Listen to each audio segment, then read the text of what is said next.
Eva entered Fairmont Crest like someone who had just escaped a life of self-inflicted suffering, where every choice carried the price of hurt and every promise had been shattered.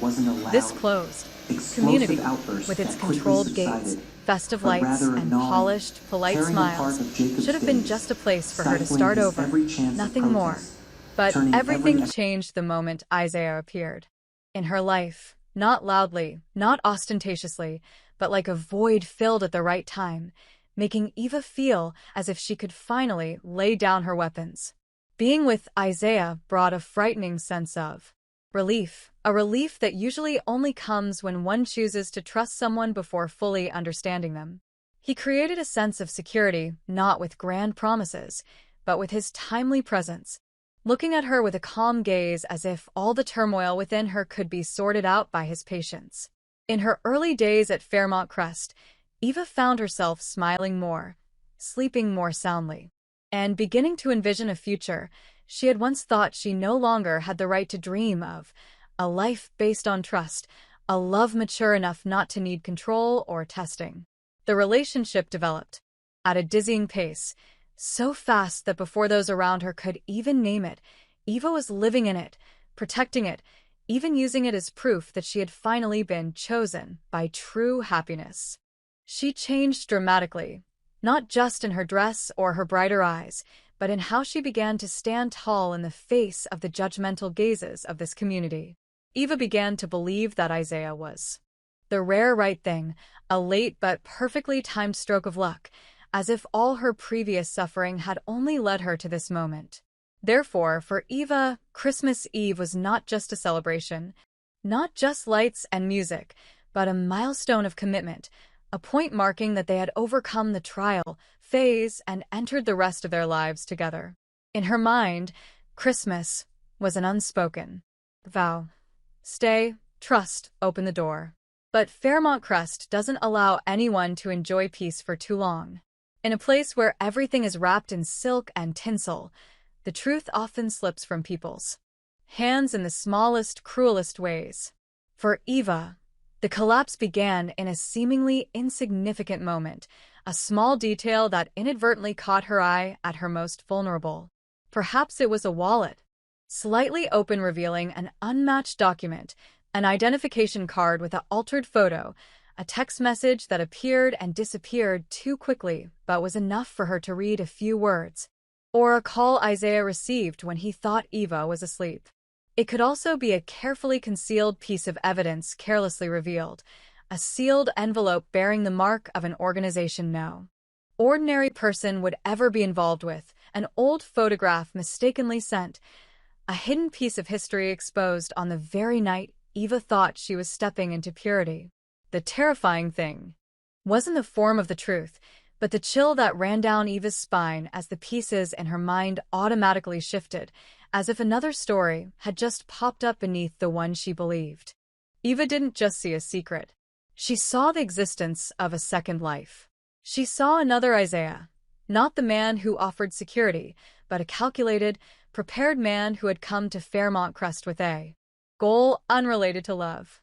And in that very moment, all the tenderness he had shown her instantly turned into a question as sharp as a knife. Was it genuine tenderness, or merely a means to lower her guard? The shock didn't erupt into a scream. It exploded in her chest like a block of concrete falling into water, heavy, sinking deep, leaving the surface of the lake still and making it difficult to breathe. Eva stood motionless for a few seconds, but inside her was a storm. Anger at being manipulated, humiliation at having believed too quickly, pain at the fact that her heart, which had only just dared to open, had been shattered. She recalled all the signs she had overlooked. Izaiah always appeared at the right time, always knew how to say the right thing she needed to hear, always avoided questions about the past with enough gentleness to make her feel she was being overly suspicious. Eva realized she had helped him clean up all the dark areas by giving them a romantic reason. And now, with the stark truth laid bare before her, she understood that the security she felt might have been constructed, designed as a false wall to hide a real door. Her anger wasn't directed solely at Izaiah, but also at herself, for she had blinded herself to the point of believing. Christmas Eve, the night she intended to give him her complete trust, had become the night she realized that trust was being used as a hostage. Eva left immediately, not because she had a plan, but because her body reacted to danger as a survival instinct. She stepped out of the brightly lit space, out of the greetings and lights, out of the artificial sense of family that Fairmont Crest always displayed every holiday season. She didn't want to hear explanations, didn't want to see pleading eyes, didn't want to be persuaded to remain calm. She knew that if she stayed, she would soften. And if she softened, she would give Izaiah more time to manipulate the story. For Eva at that moment, leaving was the only way to preserve her last shred of self-respect and the only way to keep the secret from being buried by Izaiah. But Eva's departure was also a direct blow to Isaiah's facade of control. He panicked, no longer the calm man he once was. He became the one exposed, the one who understood that if Eva took this piece of the truth out of his grasp, everything he had built could collapse. Izaiah chased after her in the night, not just because he feared losing Eva, but because he feared losing control. Two fears intertwined like a noose around his neck: the fear of the genuine love he never expected to find, and the fear that the plan he had brought to Fairmont Crest would be thwarted before it was complete. What made Izaiah terrifying wasn't his chase, but the urgency in his demeanor, revealing that this secret wasn't a harmless private matter. It was something that could spread, touch other families, even incinerate the entire community. From here, the crisis of trust was no longer just a couple's affair. Fairmont Crest began to tremble like a glass structure, where a single crack would reveal to everyone that they were living in a cage. Eva, though she hadn't told anyone, felt the invisible pressure.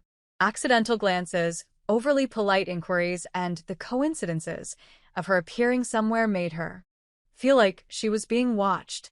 Someone knew who Izaiah was. Someone had been waiting for him. Someone wouldn't let Eva leave with this piece of the truth in their hands.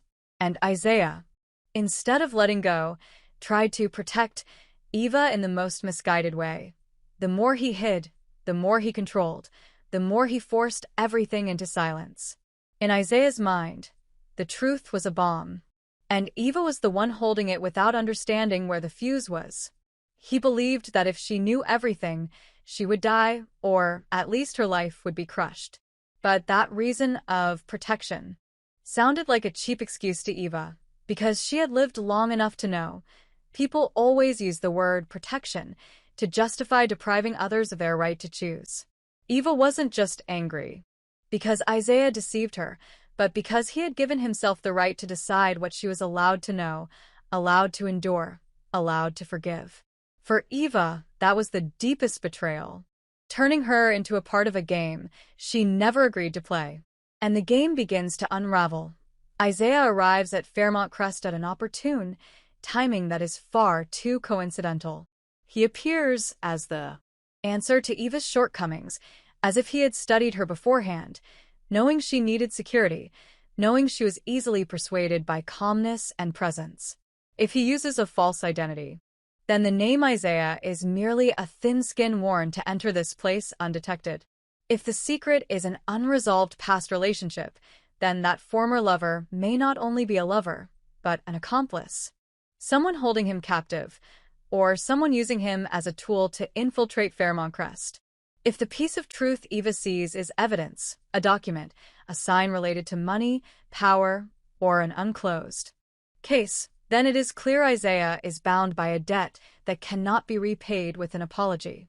Eva began to reflect on the evenings Izaiah disappeared, the times he avoided questions about work, the way he always seemed to know too much about the power structure in this community, despite being a newcomer. She wondered, who was Izaiah targeting?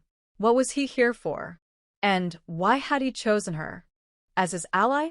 A staged plan often needs an innocent witness to create a cover. An intruder often needs a relationship real enough to conceal a lie. Eva's greatest fear lay in the possibility that Isaiah's secret was not just power, but a perversion of power, a distortion in the way he controlled others. Not perversion in a crude sense, but in a colder one, a type of person who believes that having a target allows them to mold other people's emotions like clay. If Izaiah was that type, then every tenderness he showed Eva could be a manipulation. And if everything was manipulation, was Eva's love real? Her anger flared up because she felt she had been turned into a pawn in a story, placed in the right position like a chess piece. She hated being placed rather than chosen. But at the same time, she hated herself for still wanting to believe Izaiah. That was the most painful contradiction. Her heart still remembered the peace he had once given her, while her reason screamed that this peace might just be a hypnotic drug. Izaiah was torn in two. If he truly had feelings, they arose in a sinful state, making them both real and sordid. He was angry with Eva for discovering it too soon, for making him lose control, but also desperate because she was the only thing in this plan that made him feel human. He hated this community for its hypocrisy, but he used that same hypocrisy to hide himself. He despised those in power who manipulated others, but he was doing the same to Eva, only telling himself he was doing it to protect her. It was this self-deception that was terrifying. When a person believes they have the right reasons, they can do cruel things without realizing they're being cruel. Izaiah may have intended to keep the secret until his goal was achieved before disappearing, so Eva wouldn't be dragged into it. Or worse, he intended to confess but kept delaying because each day spent with Eva made the confession harder, and each day of delay made the truth heavier. Christmas Eve shattered everything. It forced Izaiah to choose: save the plan or save Eva, save himself or save her feelings. And in that moment of panic, his choice might lean toward control first, love second, a reflexive choice of someone who had lived too long in the shadows. When Eva left, she didn't just leave Izaiah behind.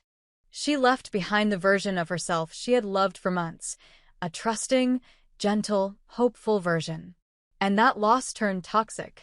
Eva began to want to punish, not just Izaiah, but the entire community that had swallowed her into its power game. She thought about exposing it, about speaking out to someone powerful enough to make waves. But then fear set in. If Izaiah was indeed involved in a dangerous network, speaking out might make her a target. Fairmont Crest was a place with many layers of protection, but also a place with many ways to make someone disappear from the game without a drop of blood. Eva understood that if secrecy was power, that power didn't just lie in Izaiah's hands. It lay with those who had brought him here, with those who would profit from his success. She began to doubt everything. Those who had smiled at her might be watching her reactions to report back. Parties, meetings, accidental invitations could be soft traps. And Izaiah, in his panic, might do the worst to keep Eva silent, draw her closer, making her feel that if she spoke out, he would be destroyed and she would be guilty. It was the most subtle form of manipulation, putting people before an unfair moral choice, making them silence themselves to save the one they loved, even if that person had betrayed them. The more Eva thought about it, the more she felt cornered. Either she would remain silent and live in fear that Izaiah would continue his plan, with consequences for the entire community, or she would speak out and accept that she might become the hunted. Eva's anger began to turn into coldness. She no longer wanted to be the victim. She wanted to understand, to investigate, to regain control. But investigating meant stepping into Izaiah's dark side, and that was where she could be devoured. She wondered if this secret was just the tip of the iceberg, or if there was something deeper, a financial fraud involving families in Fairmont Crest, a hidden criminal past, a mission of revenge, or even a kind of mission Izaiah couldn't afford to fail. If Izaiah wore a false identity, who was the real one? If he had old contacts, were those contacts still within the community, disguised under a different role? And if the secret had a perverse element of power, had Izaiah ever done this to others, creating a sense of security, to seize control of their lives? The story unfolds into an unavoidable storm. The more Izaiah tries to keep the secret, the more it tends to explode. The more Eva tried to escape him, the more she was drawn back by unanswered questions and by the part of her heart that hadn't yet died. And Fairmont Crest, a place seemingly protected from the world, became the stage for a conspiracy. Where love was used as a shield, truth as a weapon, and everyone had something to lose. Christmas Eve didn't end with a clear farewell. It ended with a gaping cut, a tear large enough for the entire community to see that someone had infiltrated the system with an undisclosed objective. Eva stood in the middle of that tear, holding a piece of truth like a small knife, unsure whether to use it for self-defense or to strike back. Izaiah stood opposite her, both a traitor and someone desperately clinging to the only truth he might have ever touched. And the most terrifying question is no longer whether Eva will forgive, but whether, when the whole truth is revealed, they will survive to choose forgiveness or have been swept into a point of no return from the moment Izaiah appeared at the right time.